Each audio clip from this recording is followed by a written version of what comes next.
손해하정사가 계산했던 손해배상금과는 현격한 차이를 금액적으로 보이게 됩니다.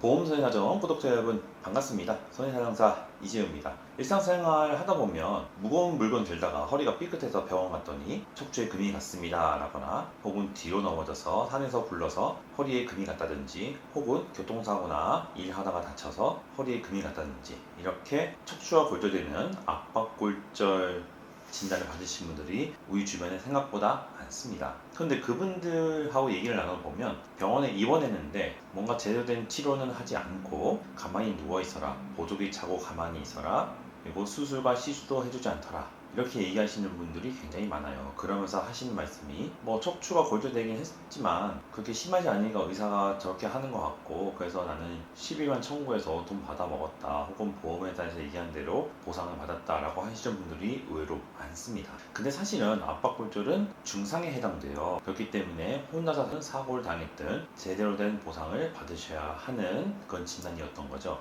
그래서 오늘 이 시간에는 압박골절 진단을 받았을 때 보상은 어떻게 받는지, 기준은 어떻게 되는지, 그리고 보험회사는 어떻게 대응을 해야 되는지 오늘 이 시간을 자세히 알아보도록 하겠습니다.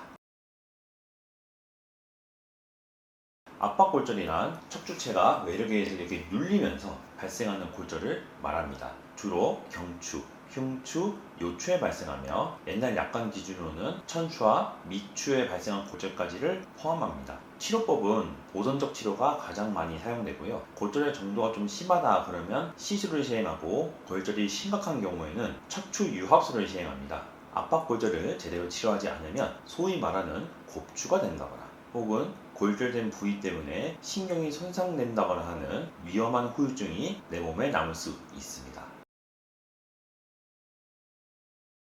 그럼 압박골절 진단을 가지고 보상을 제대로 받으려면 어떤 걸 살펴봐야 되냐면 혼자서 다친 경우와 사고를 당한 경우 두 가지로 크게 나눠서 살펴볼게요. 우선 혼자서 다친 경우에는 개인이 갖고 있는 보험으로 보상을 받아야 되는데 당연히 골절 진단비, 수술이나 시술을 했으면 수술비, 그리고 입원했으면 입원에 대한 실비 처리를 받으셔야 될 거고요. 상해 후유장애 보험금 담보를 갖고 계시다면 상해 후유장애 진단을 받아서 후유장애 보험금을 청구할 수 있습니다. 이때 진단 기준은 척추의 손상 정도에 따라서 약간의 기형, 뚜렷한 기형, 그리고 심한 기형 이렇게 세 가지로 나눠서 후유장애 보험금을 청구할 수 있습니다. 2018년 3월 이전에 가입한 분들은 천추골절과 미추골절도 척추의 장애로 분류되어 후유장애 평가를 받아볼 수 있지만 2018년 4월 이후에 가입하신 분들은 천추골절과 미추골절이 체간골의 장애로 분류돼서 체간골 장애 진단을 받으셔야 합니다. 척추로서는 받을 수가 없죠. 이 점 유의해 주십시오. 교통사고나 배상책임, 근제처럼 사고를 당해서 내가 보상을 받아야 되는 경우에는 압박골절로 인해서 내 몸에 후유증이 얼마나 발생했고 그걸로 인해 얼마나 일을 제대로 하지 못하는지, 쉽게 말해서 노동능력 상실률과 그 장애 기간을 평가받아야 합니다. 이것을 기준으로 손해배상금을 산정하기 때문이죠. 이렇게 보험금을 보험회사에 청구하면 분쟁이 많이 발생하죠. 그럼 쟁점은 뭘까요? 후유장애 보험금을 청구받은 보험회사는 의료심사나 의료자문을 통해서 후유장애 진단서에 기재된 내용과 전혀 다른 결과를 받아보는 경우가 많습니다. 왜냐하면 보험회사에서는 후유장애를 살필 때 장애의 정도뿐만 아니라 환자가 골다공증이 있느냐 없느냐에 따라서 상해 기여도를 따로 평가하기 때문이죠. 그래서 이것 때문에 분쟁이 많이 발생하고 심한 경우 동시감정이나 소송으로도 이어지기도 합니다. 장애의 정도에 대해서는 보험회사에서는 사고 전후 영상을 비교하여 실제로 허리의 손상이 후유장애 진단서에 기재된 내용보다는 심하지 않다라고 하는 경우가 많기 때문에 이건 역시 쟁점이 되곤 합니다. 사고로 인해 보상을 받아야 되는 경우는 쟁점이 좀 다릅니다. 내가 받은 후유장애 진단서상 내용과 보험회사가 의료자문을 거쳐서 받아본 내용이 많이 다르고요. 특히 보험회사의 경우에는 상해 기여도를 생각보다 많이 낮게 받아와서 손해배상금을 적게 산출하는 경향이 많습니다. 이렇기 때문에 환자의 기대치와 너무 많이 달라서 분쟁이 격화되는 요인으로 작용합니다. 그렇다면 보험회사하고 분쟁이 발생하면 어떻게 대응을 해야 될까요? 우선 개인보험부터 살펴보죠. 개인보험에서 보험회사가 장애를 인정하지 않거나 혹은 천추 미추 장애를 부정하는 경우에는 사고 전후 영상을 확보하는 게 필요하고 그다음에 병원 기록도 확보하시고 필요하다면 주치의에게 해당 장애에 대한 소견도 받으셔서 보험회사의 논리에 정면으로 반박할 수 있는 그런 의학적 근거들을 마련해 두셔야 합니다. 노동능력 상실률을 평가할 때 보험회사에서 상해 기여도를 같이 받아와서 산출하기 때문에 손해하정사가 계산했던 손해배상금과는 현격한 차이를 금액적으로 보이게 됩니다.